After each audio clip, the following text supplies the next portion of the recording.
Welcome to the channel, Crypto DNA. Today we are going to do a quick summary. Don't forget to comment, like, and subscribe. Tether, also known as USDT, is the largest stable coin that mirrors the value of the US dollar one for one. It was originally founded in 2014 as Real Coin by Brock Pierce, Reeve Collins, and Craig Sellers. It is a Layer 2 crypto token built on top of Bitcoin's blockchain through the use of the Omni platform. It was renamed to Tether and upgraded to be compatible on other blockchains, including as Ethereum, EOS, Tron, Algorand, and OMG.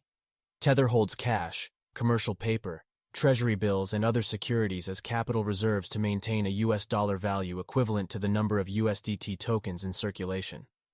The purpose of Tether is for users to convert from crypto to USD and vice versa, and transfer funds peer-to-peer without a third-party intermediary. Users can lend stable coins, such as Tether, to generate yields ranging from 3% to 15%. Check the description for the latest deals and promotions. You can also visit our website for more content, merchandise, and other special offers. Don't forget to comment, like, and subscribe.